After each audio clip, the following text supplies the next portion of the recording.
Hey.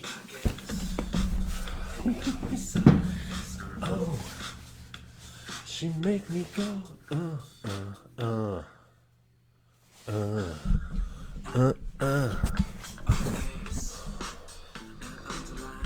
Hey, everybody, how's it going? That's right. It's Doc Beanz. I'm slipping in here right before the end of the day on the East Coast.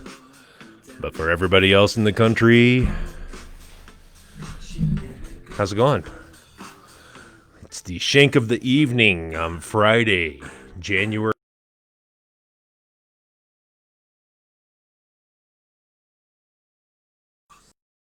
A lot of good this week and this up from Arizona in a strong way. The proudest cannabis industry to talk about big successes. Arizona's got it down. They've got it on a lock.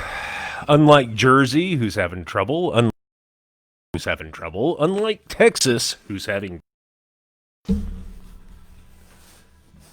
Arizona's getting it done. So well done out there, AZ people. Also, the biggest news this week is that they found out that weed, or in this particular case, cannabidiol, or cannabidiol. How do you all say that? Cannabidiol or cannabidiol? Scientists say cannabidiol.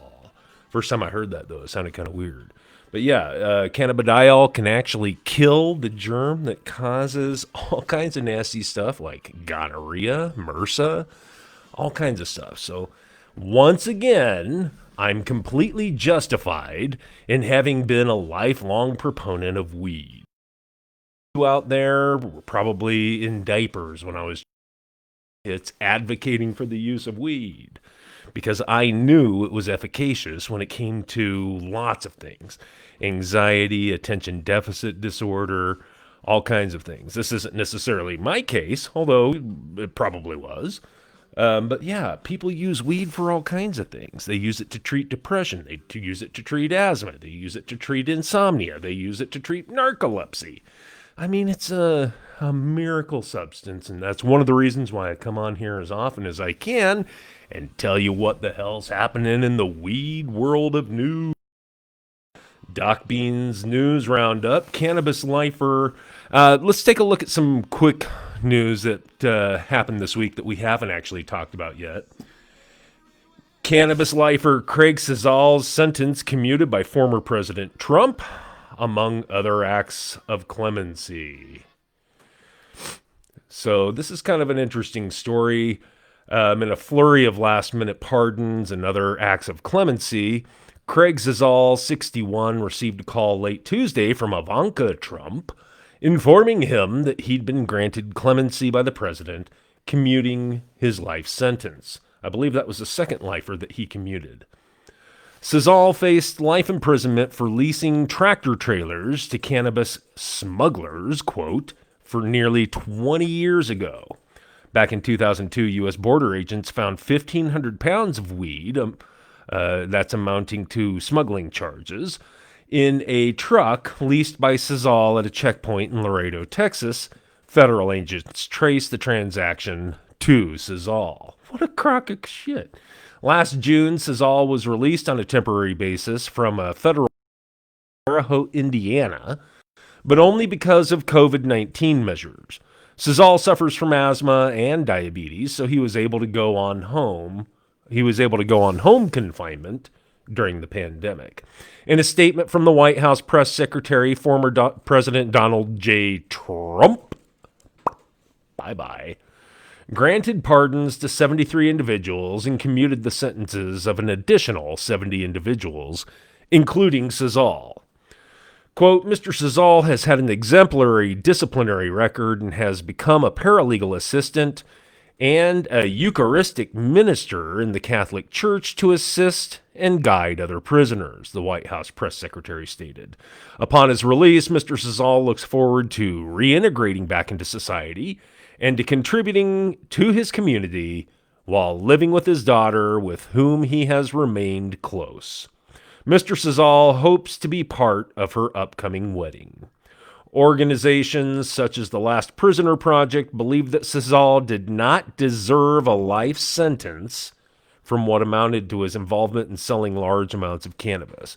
Quote, there's no way they would give me a sentence worse than most murderers get, he thought to himself before being sentenced.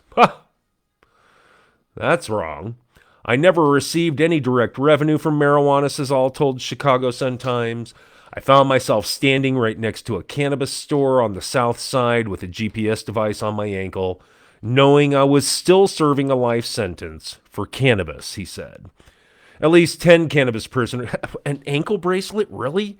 For renting a truck that transported weed? Ugh. At least, I mean, how crazy is that? It would happen in Texas, too, where they can be quite stringent about this crap. And back in 2002, too, 10 years before Washington and Colorado would go legal with recreational. I mean, the guy was ahead of his time, and he definitely deserved to have that sentence wiped out completely. So let's hope under the Biden administration that they actually do dish out clemency to every single pot prisoner.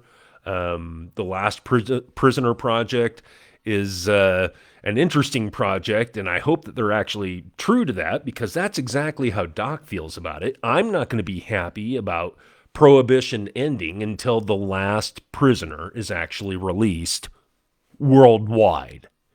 So it's not just an American phenomenon, although that's where I'm going to start, because Doc is an American.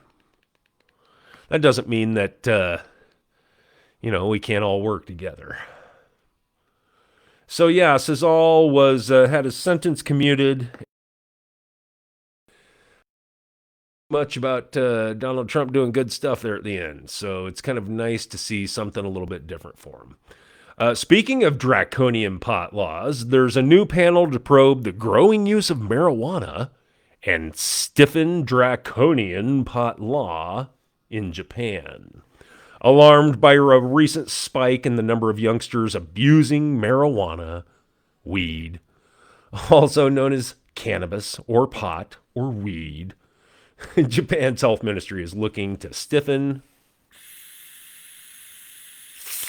what is already one of the world's most draconian anti-cannabis laws.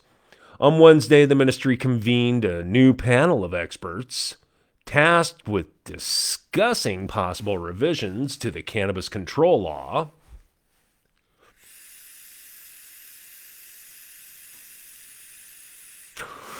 Under which owners and growers of your illicit plant, no, your illicit plant. It's not my illicit plant. It's my wonderful plant. Yeah, baby.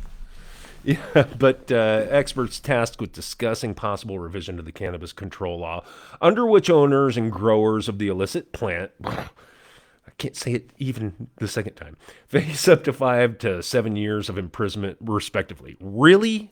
Really?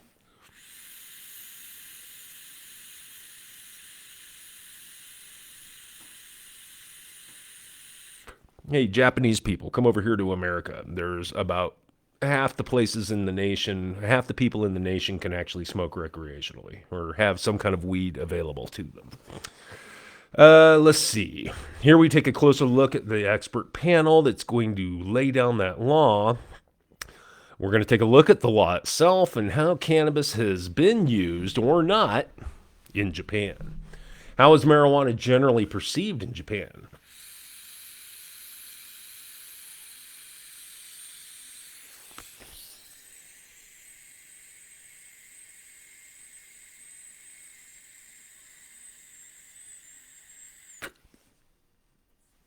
That's a good question.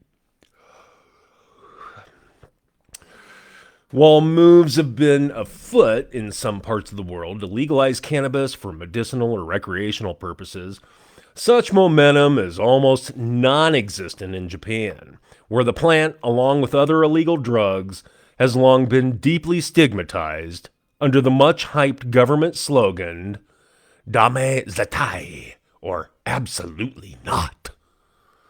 Wow. Japan, let people be what they want to be. How about that?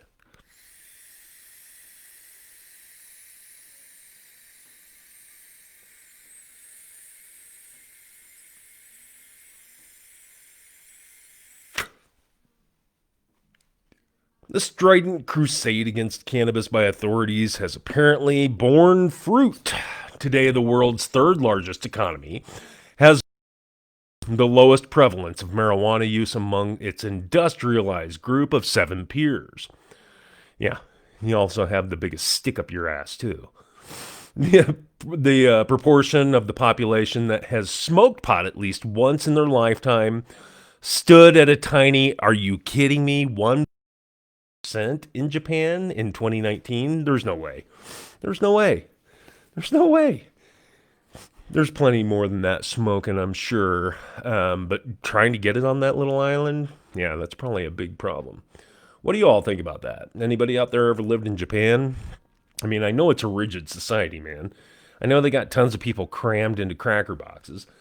Um, they could probably grow some outstanding weed there, too. Can you imagine smoking some Japanese weed, looking at some really cool events? I can.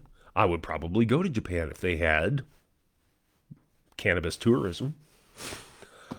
But they probably don't want me there. So, yeah, the proportion that had tried any stood at 1.8% in 2019, according to the health ministry, compared to 41.5% of Canada in 2012 and 44.2% of the U.S. in 2014. USA! Yes, we beat Canada. That's hard to do. And smoking weed.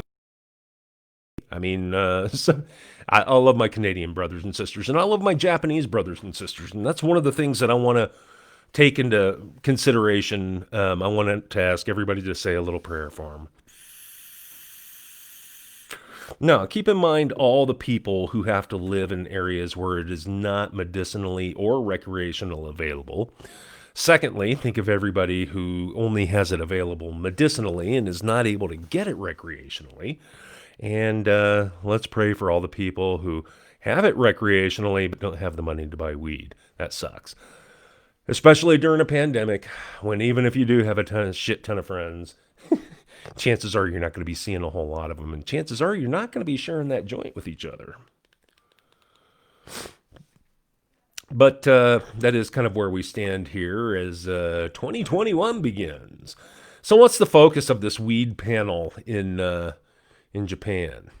Well, even though Japan is one of the world's lowest rates of marijuana abuse, worrying upward trend in recent years. Who wrote this? Japan Times. Which has prompted authorities to establish the panel. The number of those apprehended for violating the cannabis control law has been increasingly steeply in recent years. Oh my God, we caught 2 last year, hitting a record, 4,570 in 2019, up 21.5% from the previous year, in what marked the 6th straight year of year-on-year increases, according to a crime report by Justice Ministry. Well, I got news for you, Justice Ministry. It's not a crime. Okay, it's a plant that grows in the ground, and it's efficacious, and it produces cannabinoids, these little chemical compounds that are actually beneficial to human beings and about every other warm-blooded creature on the planet. We have what's called, listen to me carefully, Japan Ministry, an endocannabinoid system inside of our bodies that makes its own cannabinoids. However, supplementing with phytocannabinoids from the only plant in the world that produces an abundance of cannabinoids that benefit our body, um, you know, it's not a crime. Japan, lay off these kids, lay off these adults. There's plenty of adults that would like to smoke weed and need to smoke a big old bowl. Chill the F out, man. Can't believe what they're doing in Japan, and I definitely don't believe that 1.8% bullshit from the Japanese ministry.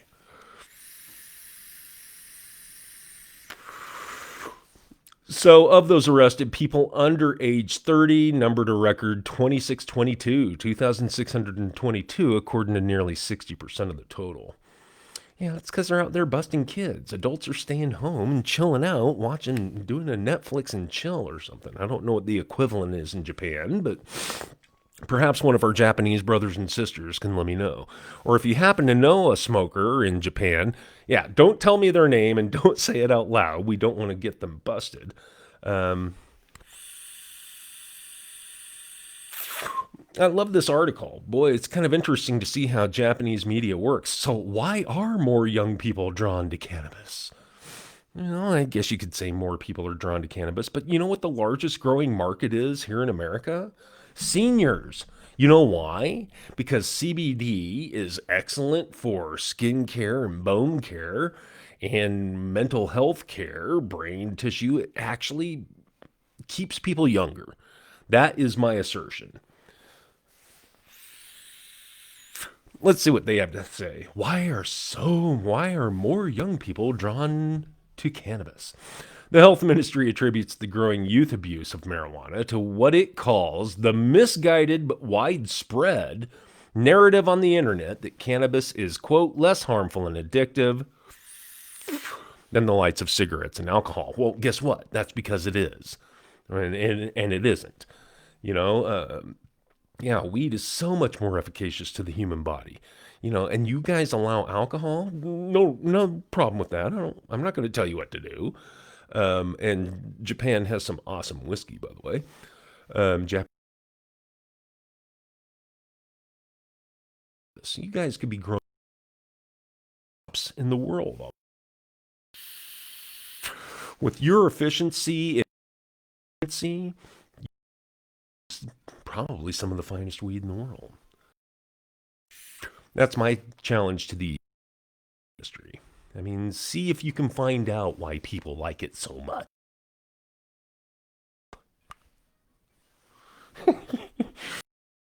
Oh, a sense of complacency among the underscored by a survey conducted in 2018 by the National Agency. That sounds like it'll be real efficient on 716 cannabis law violators. The poll showed 76.3% of teens said that they had used, quote, out of curiosity or, quote, just for the fun of it, or no awareness of how detrimental.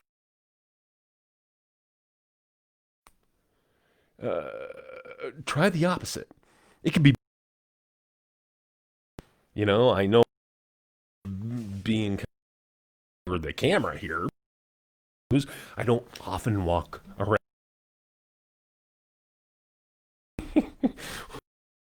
mittens like Bernie.